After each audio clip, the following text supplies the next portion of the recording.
Okay, welcome everyone. This is Finding Talent in Today's Workforce. We're joined by our partners Jocelyn from Pennsylvania and Justin from Michigan, and we're going to be talking about innovative strategies for identifying and attracting talent in today's dynamic workforce. I'm Drea Silva, Vice President of Talent Acquisition here at Niagara. In my 8 years, we've built about 25 plus new plant teams in new communities and expanding our presence in communities.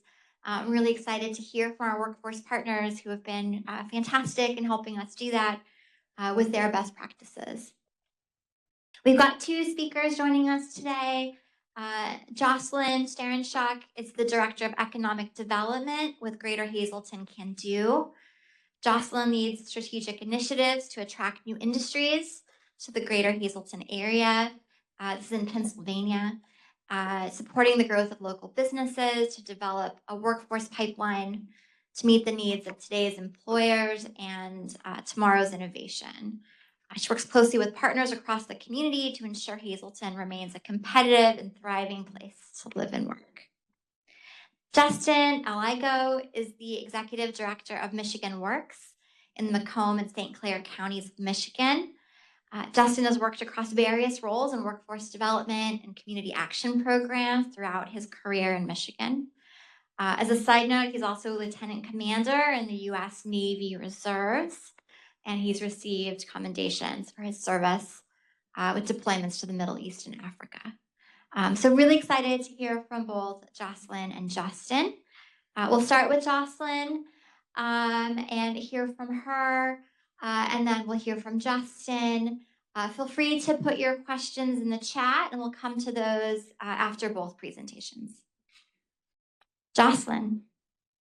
Drea, is there any issue with my colleague going first? We kind of talked about it ahead of time. You want to If that messes things up, I'm happy to go. Game time.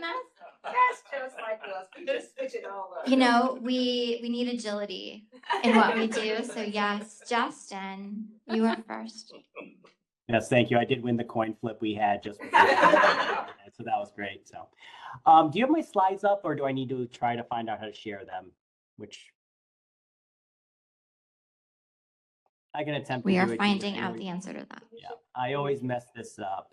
So we can share these slides. Okay, Justin, you are sharing your slides. You can see Give it my a try. slides there. Okay. No. We can't see them yet, but you should share. We can share. Let's try that.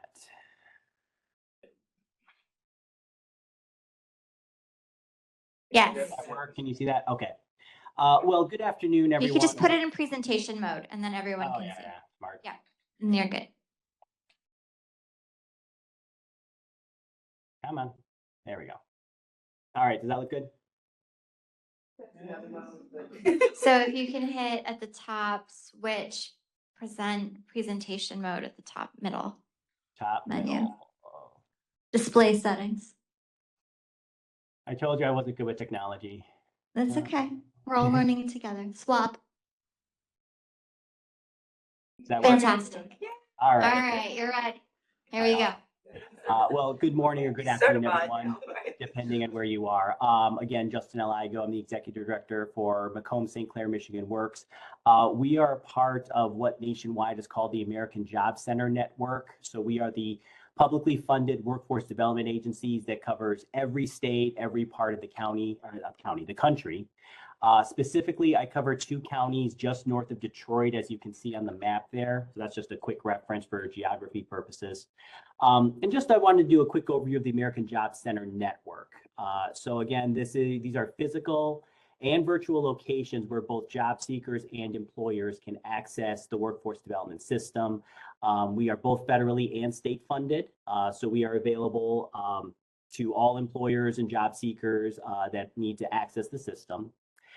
Some of the laws and programs we implement, the Workforce Innovation Opportunity Act, you may have heard from or heard of, and then the temporary assistance for needy families are probably the 2 largest funding sources we implement on the workforce development side. One thing I like the most about the American Job Center Network is they're really big on collaborations and partnerships. So we work very closely with chambers of commerce, economic development organizations, labor organizations. Obviously, the Department of Labor federally oversees our programs and so forth. But we also work closely with various state agencies and nonprofits to help both the job seekers and employers of the areas we serve.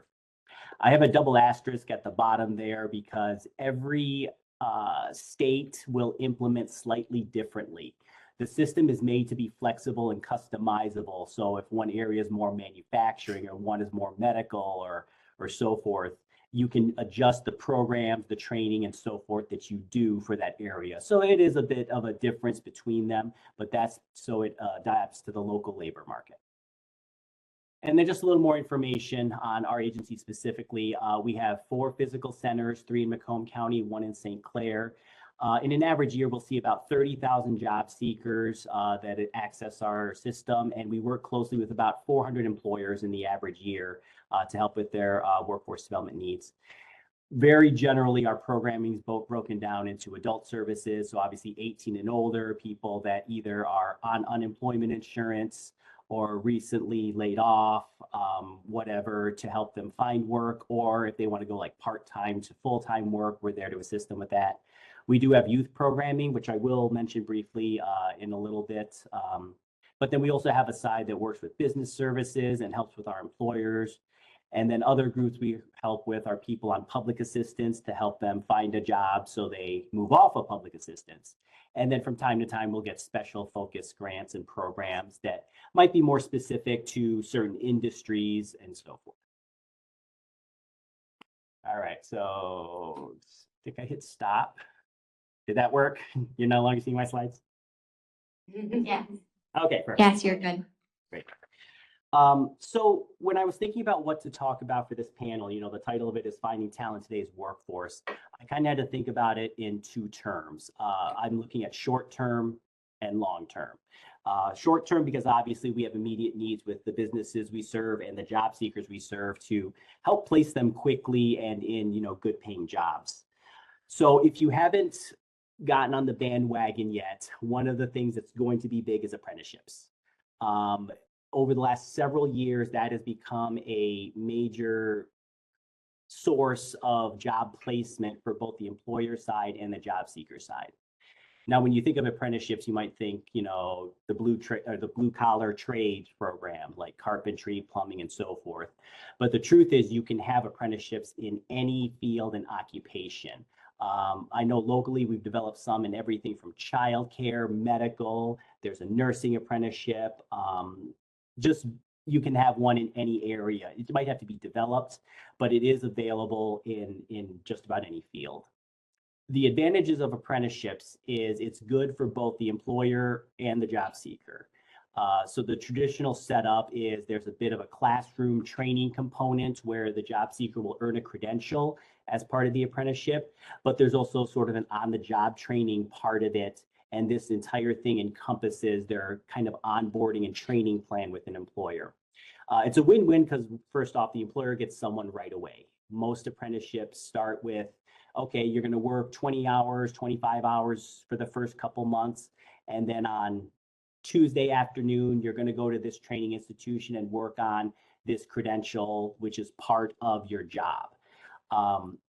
It is a longer term relationship, let's say, but we are finding success with it because it does address both the job seeker side where they get a credential and they are working so they don't have to, you know, go to school and find a way to cover their bills for 3, 6, 12 months, however that is. And the employer also does get an employee right away to help fill in any gaps, and they can help develop into the specifics for their company. So again, if that isn't something you're looking into, I would highly encourage it. One thing that's being more common with apprenticeships is the concept of a competency-based apprenticeship. So let's say you have someone who has been working at a manufacturer for several years. They can get credit, let's say, and maybe not have to take 1 or 2 classes as part of that credential that they are earning in the apprenticeship. So that is something I am trying to push more as competency-based. So people, if they show they have a skill set or they can do certain activities, they can test out of certain parts of the apprenticeship, and that'll help move the training along. Another short-term idea we worked on recently, and we're still in the process of doing this, but I do think it'll be a great activity, is a workplace skills training workshop. Now, as a workforce development agency, we already have workshops on resume writing, interviewing, job search, and so forth. But as we talk to our chambers of commerce partners, our employer partners, we hear more and more, listen, I can train them how to run the machine, do the spreadsheet, whatever. What I need is someone who's really comfortable with working on a team, speaking and writing professionally, dressing professionally, these skills that some of us might sort of take for granted from time to time.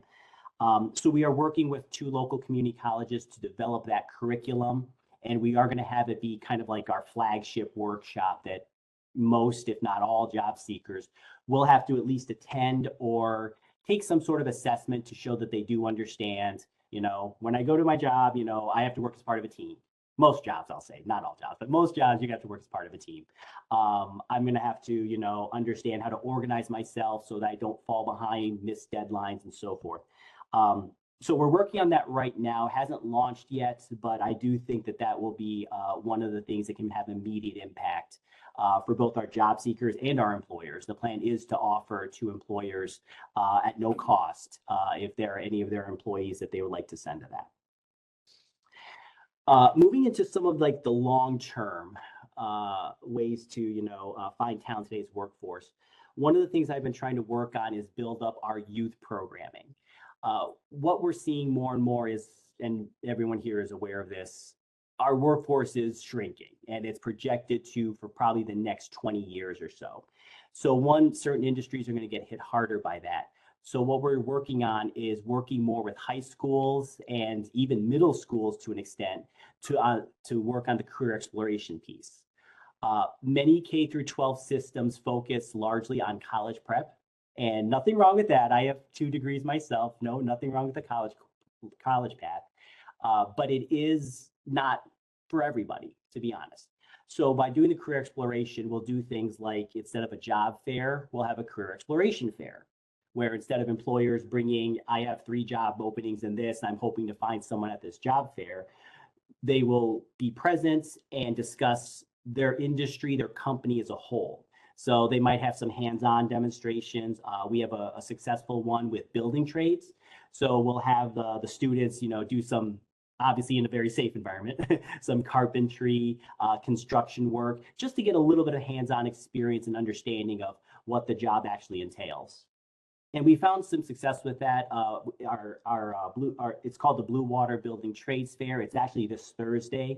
We're going to have over 1,200 high school students present to just explore around and see the different blue water trades type employers and careers that are locally available. So it is something that has been growing every year, and definitely encourage areas to look into that sort of work. Another long-term success that we've had, and it's sort of related, in Michigan, they're called CTE, Career Technical Education. They might be called something different in other states. But these are programs at the high school level that students can go into and learn specific things. For example, we have an academy that works closely with CTE programming, and they allow students to select one of several paths. One of them, for example, is healthcare. So students will go into that. They'll obviously have their basic high school curriculum, but they'll also start, getting more into, some science, healthcare related classes. There's an option where they can even earn their EMT certification by the time they graduate. And in other areas, there's a construction pathway, let's say. There's a business pathway where they can, really take accounting, finance, marketing, and those sort of classes. So that's a longer term answer because it does take a lot of work to set up, to be honest. But for we have 2 school districts in Macomb County that have set that up. That has been received very well, and many of the students will either walk right into a job when they graduate because they already have, certain credentials that they can get employment with, or they've even gone into apprenticeships because they do have a good background. They have to do internships as part of it. So that's an approach, this work with career and technical education programs as an avenue to not just find potential job seekers, but to help develop our workforce moving forward. So that's kind of everything I wanted to cover. I will turn it over to Jocelyn at this point. Thank you.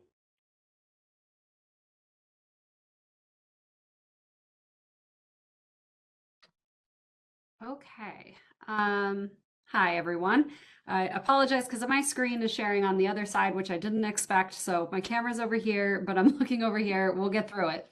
I could not have asked for a better partner to present with today. I don't know if everybody saw me nodding along as Justin was presenting. There's so much synergy in our communities, and we're, on different sides of the country, or at least separated by several states in between. So I want to, as my bio says, I always take a moment to fly the flag for the greater Hazleton area. So I'd like to take a moment just to talk to you guys about who we are, where we come from.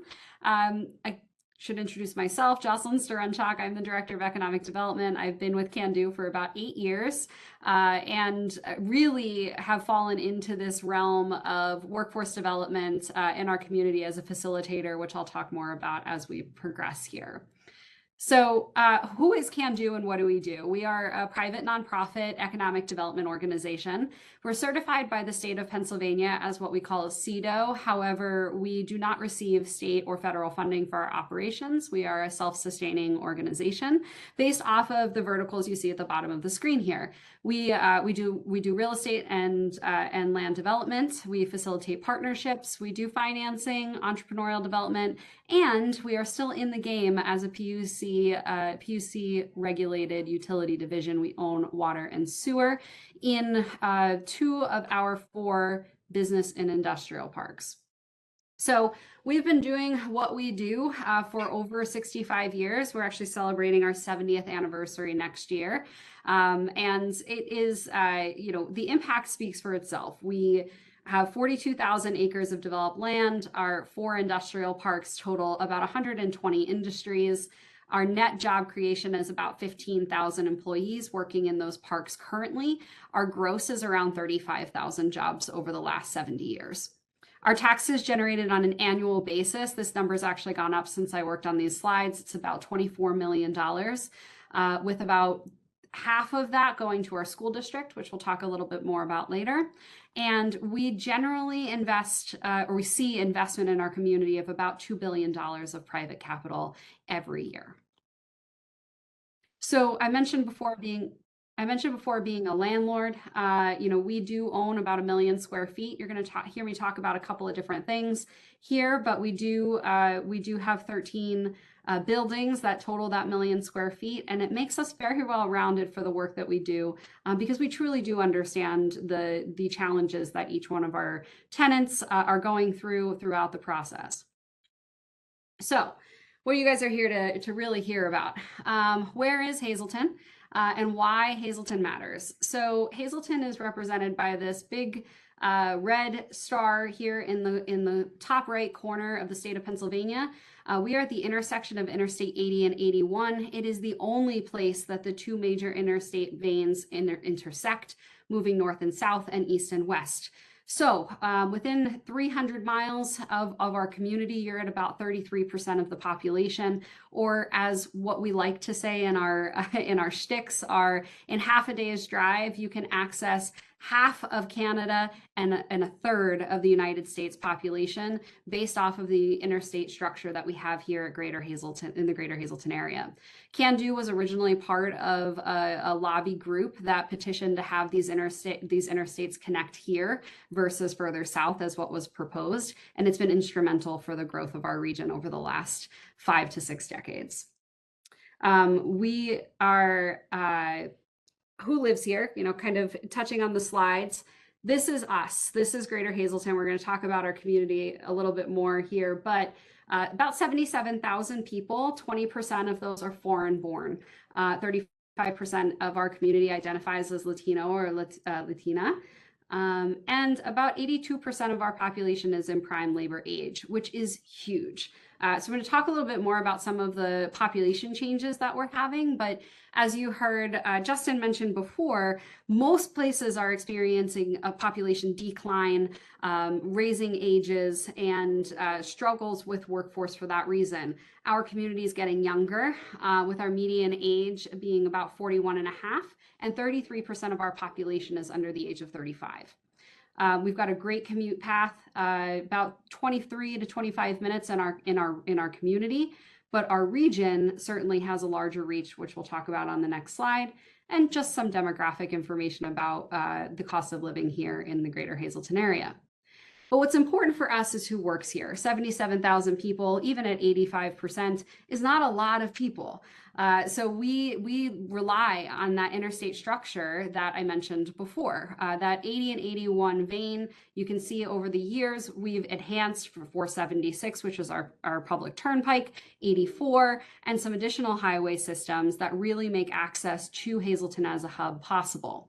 So within our community, what we define as Northeastern Pennsylvania, highlighted here in orange on the blue state, we have access to about a little over 500,000 people in our civilian workforce, 81% of that being in our prime labor age. Total population is about 1.2 million. And unemployment is real tight here, about 3.7%. So some of our communities surrounding the Hazleton area are experiencing that traditional decline in population and age and workforce. But for us, we are seeing some different changes there. And again, you'll see our 27.6% or 27.6 minute commute time extends basically from the bottom of the orange up to the top of the orange and east and west. So this is where we're pulling our workforce from outside of the Hazleton area directly. So why do I mention that? What's happening in Hazleton? We have 40 million square feet set for development over the next decade to decade and a half. This is planned industrial development on the books that will be coming online over the next 10 or so years.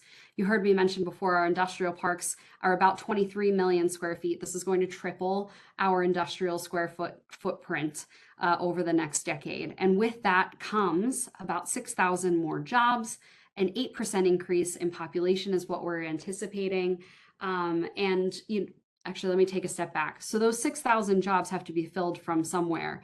The beautiful thing, and really why it's happening here and why the industrial work is happening here, is because Hazleton is one of the few communities that grew by 18% from census to census. So our estimated continued growth by 2035 over this next 10 years is another 8%. So we are getting younger, we are getting bolder, and we are actually recruiting more people to our community. With that increase, we're also planning to see a decreased median age by about 10 years over the next decade or so. So our median age is expected to be in its low 30s. This 40,000 square feet, 40 million square feet is estimated to take place in the 250 square mile radius that makes up the Greater Hazleton Area School District, which we'll talk about on this slide. So how do we fill these positions? And this is really starting to get into what I know you're all here to talk about today, is our rising workforce. Northeastern Pennsylvania, 1.2 million people, we talked about that before, has access to about 15 colleges and universities, with about 50,000 people enrolled, graduating 10,000 people a year. Placement's great. If you want higher ed, we've got you. Northeastern Pennsylvania is a place where you can certainly become educated to go into the careers that you need to go into or want to go into. But I focus very, very heavily, to Justin's point, on the Greater Hazleton, the Hazleton Area School District, which is the only school district that's in our region. There's 14,000 students. And with that growth that we're expecting to have, we are going to be closer to about 20,000 students in the next 10 years. We graduate about 1,000 people a year, and 23% of those students graduate with some type of trade-based certificate or program. We have a CTC on site where students don't have to be bused to a different location. The school is broken into 4 different sub-schools: our high school, our career and technical center, our arts and humanities school, and we also have a STEM-based program as well. And 65% of that population identifies as Latinx. So we are growing because of our immigration population, which we've embraced over the years. So how does this equate to what we want to do to continue retaining talent within our community? We have launched and are in the process of growing what we call the Hazleton Works campaign. And I promise I didn't take it from Michigan Works. This is this is a private, nonprofit-based marketing initiative in which we engage a three-prong approach for the community. And I'll talk about each one of these prongs on each slide here. But I think it's important to mention that we started as a marketing initiative and we're growing into something much bigger that hits on almost every one of the areas that Justin mentioned during his presentation. So the first prong of Hazleton Works is student engagement. The first prong is what career opportunities exist here in Hazleton, not Northeastern Pennsylvania. Where can I get my job after high school here? On the screen, I'm not sure if it's working, but you should see a little video that's looping in the laptop below. We started hosting career exploration days. Thank you, Anna. We started hosting career expo days, exactly what Justin was saying. Now, we don't segment them by trade or by industry. We have all of our community in one place. And we rotate locations into different industrial sectors of our community. This usually sees about 1,000 to 1,500 students in about a 3 or 4 hour period. So it is a hectic day for everybody involved. But this is just one of the many initiatives that we're doing with our students to get them into industry, actively engaged, and breaking down any preconceived notions of what working in industrial development might look like. At the end of the day, we were a coal mining town that has become an industrial town. It is what we are. And we have to embrace that in order for our students to stay where they are and live where they are used to living. The second prong of our three-prong approach is with our educators. Where can I receive the training? Here. On the right-hand side, you should see swiping of our website, hazletonworks.org. And on that website, students can take a career assessment test that identifies clusters in which they might be interested in exploring. When you go to the website, you can look at those clusters and then see programming that exists only here. So instead of breaking it down by school and then what programs exist in that school, we're breaking it down by industry cluster and where can you get the training here in the greater Hazleton area. We've partnered with the educational providers that are listed on the screen, including Johnson College, which we're very proud of, opened their very first satellite campus in almost 100 years here in Hazleton in partnership with Can Do.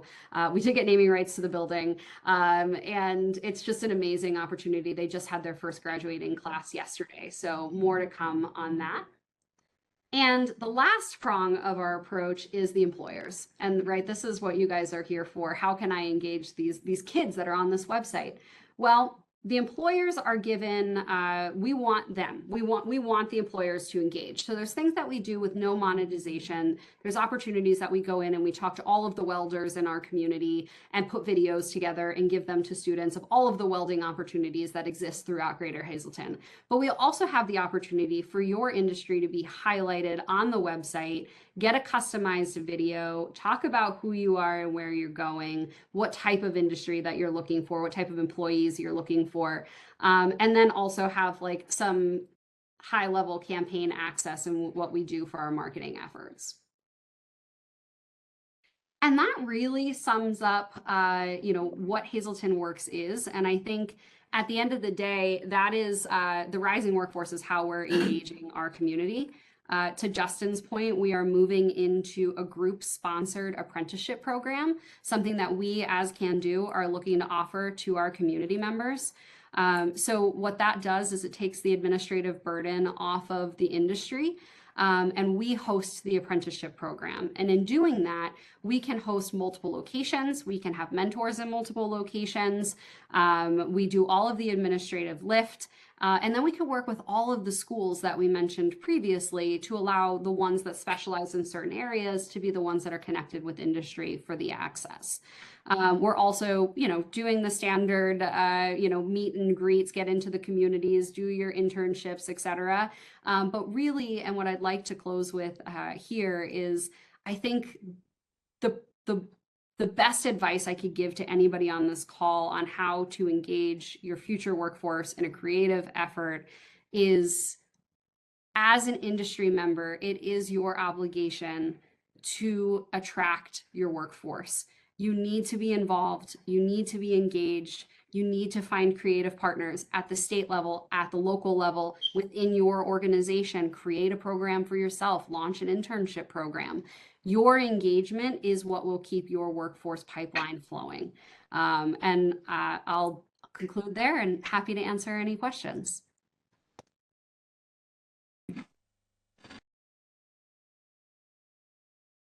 Thank you, Jocelyn and Justin. Do we have any questions that have come in the chat yet? Not yet. Not yet. All right. Send questions in the chat. Questions in the room.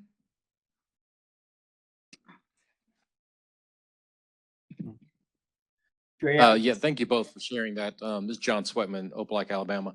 Anything unique that you're doing that you would be willing to share with how you're working with the Latino community? Happy to take that. I guess I'll stay off of mute. First of all, contact information, anybody can reach out to me after this point, connect with me on LinkedIn. Happy to answer any questions before or after the session.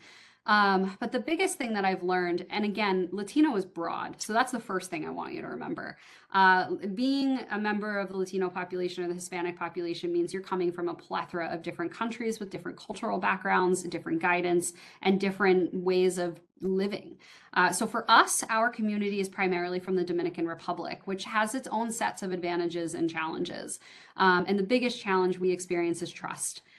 So as a Caucasian woman myself, I can say something that is very, very true and very, very helpful, but without hearing it from somebody that they trust in the community, a student center, a priest, I was going to say police officer, really anybody within their community, anybody within their community that they might have some type of relationship with. If you can start partnering with them to come in and talk to their parish, come in and talk to their youth group, come in and talk to, something going on already where they are, that's the best way to reach them and get them to see that you're a trusted source. To add on. I have a question. Great. Oh, Justin, did you want to comment? Just a quick add on to Jocelyn's point. Yeah, I would definitely second. The more partners you can have in the community. For example, there's an organization in Warren, Michigan, we recently started working with, who works with a lot of recent immigrants to the United States. And because, there is trust is an issue. We've been able to make some connections there, and because, and this is everything from housing, food, everything, and eventually work is when they come to Michigan Works. So I would certainly encourage finding community partners, maybe organizations you hadn't thought of before, as a potential avenue for outreach for job seekers and employees. I agree. So I have a million questions. I'm going to ask only two. I'm John Krug. I'm with Niagara's Economic Development and Community Relations team. First question, pretty short and sweet and to the point, is you mentioned CTE funding, and I'm wondering if you're seeing any trends, or CTE programs. I'm wondering if you're seeing any trends in terms of funding. Is it going up, going down? Is it staying as is? My second question is, point we raised earlier with respect to the survey results. If you had to put your finger on the one most meaningful way a company like Niagara can be involved in workforce development, what do you think that would be? So I'll take the easy one on first CTE. half. Yeah, that's the easy one. I'll take that one. So CTE funding is mostly federal, but some states do add some funding to it. It's hard to say if in general, like nationwide, it's going up or going down. I will tell you it's probably safer than other funding sources, especially federally speaking. But oftentimes, for locally, just for the two counties I oversee, it actually went up in the last few years. So that was a good sign. Now, a lot of times when money comes from Washington, it goes to the states first, and that's through some formula that I don't quite understand. And then within the state, it'll go to the different areas, again, through another formula. So there could be changes within the formula, and that could be based on population, unemployment rate, poverty rate, several different things. So it's hard to get a handle from location to location, whether it's going up or going down. I think the best answer I can give you is it's probably more secure funding. At this point, it's very bipartisanly supported, if that's a word, bipartisanly, but both parties like it. So it's generally a little bit more secure in that sense. I want to add to that. We saw the same trend. We increased funding from our state partners, the Pennsylvania Career Link, for WIOA, WEDNET, and all of those other funding agencies that Justin was talking about. At this point, you can access almost $15,000 for educating your workforce.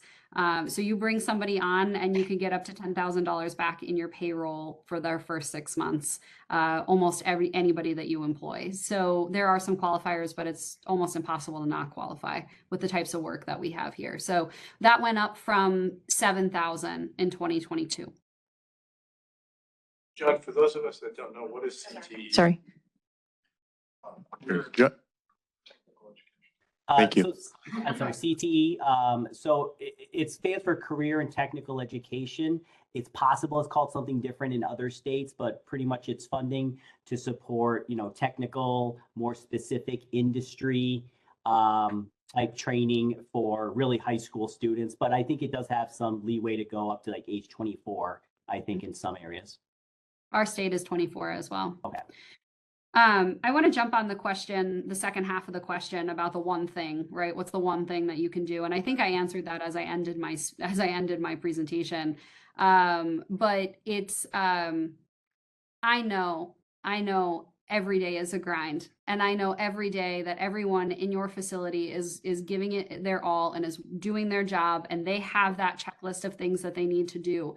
But investment in getting into the community, investment in making sure the community knows who you are, what types of employment opportunities you have, not just the jobs. What are the career opportunities? I get out of high school, what can I be? Who can I be? How much money can I make? These kids, Gen Z and the younger than them, they saw the mistakes that my generation made. They're not graduating with $100,000 loan debts. They're working while they're in college. They're paying their school tuition as they're going, or they're taking a non-traditional route and going into the trades. So you can't wait until they're 24. You can't. They might work for you at 18 and advance their entire career while under your roof. So getting to them early, exposing them as often as possible. And I want to give Niagara a plug here. They do this well. You guys embed yourselves into the community. We're very happy to have you in the northeastern Pennsylvania region. And you're ramping up. So very specifically here, you've got a massive ramp up schedule. So I know that's where the focus is. But anything we can do to actually get you guys in the school district and give you direct access to students, I'm all in and happy to help. Sign us up. Question for you, Justin. You mentioned how you stay in touch with the Chamber of Commerce to understand kind of skill gaps. What are other ways to stay on top of kind of the emerging trends of what employers need and get that feedback right back to schools? There's high schools, community colleges. We're seeing such rapid change in this space. What are some of the things that you found that work well? So certainly having a good relationship with your economic developers, because they know who's moving into the area, they know who's expanding, who's asking for more capital, more land, and so forth. So you can get a handle and get some inkling as to what jobs are going to be available and so forth.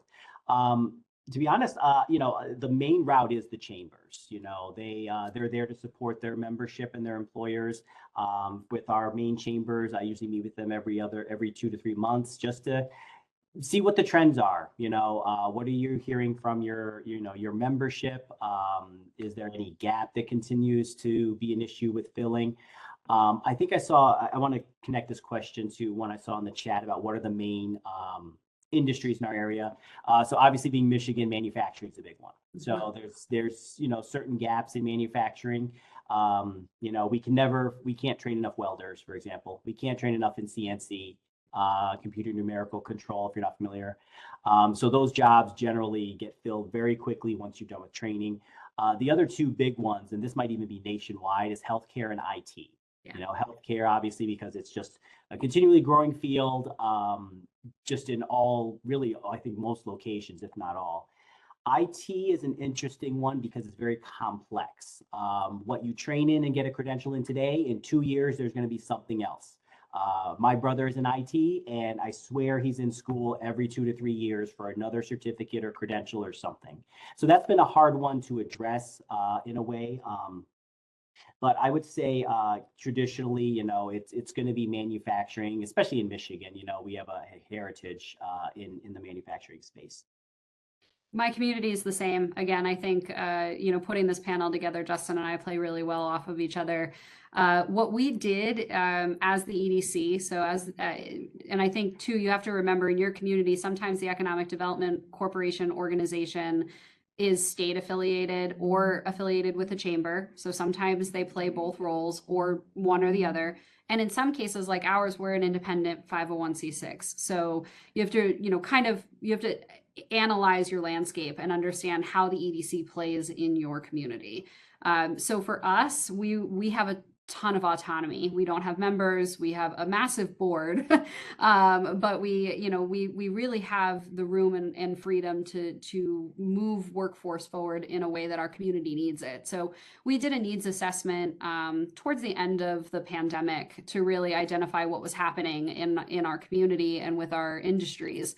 And then went out to education. We took it to the extreme. We went out to educational providers. We said, this is what our community needs. They need it here in Hazleton. They're not driving to find you. Can you open a school in our community? And ultimately, found Johnson College that was willing to do that. And they started with 5 of the programs that we identified in our needs assessment. So that knowing that they trusted what we gave them, we gave them everything they needed to succeed and are doing so. Thank you. I've got one question. I'm sorry, can I make a quick add-on? Yes. Another avenue to find out, what might be your employer's needs is your local community college. Oftentimes employers will reach out to them to say, hi, I'd like a specific cohort for this training or so forth. So I do have a large board also, and we have both of our main community colleges on our board. And I have meetings with them, again, every month or so to what are trends you're seeing? Did you have a class that has a wait list because there's high demand for it? What employer contracts do you have for training to keep an idea of what's growing, what's demanded, and so forth. We have a question in the chat. Okay, thank you both for responding to Mike Henderson's question in the chat. Thank you for doing that. So I'll ask Patty Patterson's question. Has DEI affected funding? So for us, no, it has not affected funding. What it has affected is some of the maybe the outreach language we use. But as far as we never received, specific, I would say DEI grants or funding. So it hasn't affected dollars. But it might affect some of the language we use in our outreach. But I would say that's been the impact. So for us, we have seen not an effect on the workforce training dollars that we've spent time talking about. We've seen an effect on our industry's access to certain funding. So we're technically considered a rural community. We do not have one municipal entity that surpasses 50,000 people in northeastern Pennsylvania, with the exception of Scranton. And so because of that, we have a ton of industry use that relies on programs through the USDA, which we have seen some effects on and is being addressed through our congressional level. Internally, we've noticed, we might have used a USDA rural development funding source for some type of workforce development pipeline that has received a funding freeze. But we expect that money, ultimately, if I'm speaking freely, a lot of that money is at the state level already. And so we're receiving, we have the equal access to it through the state. You just kind of have to pivot where you're submitting your applications to. Any last questions for Jocelyn or Justin? Okay, well, thank you both so much for sharing everything that you're doing. Thank you for having us. Thank you. Appreciate it.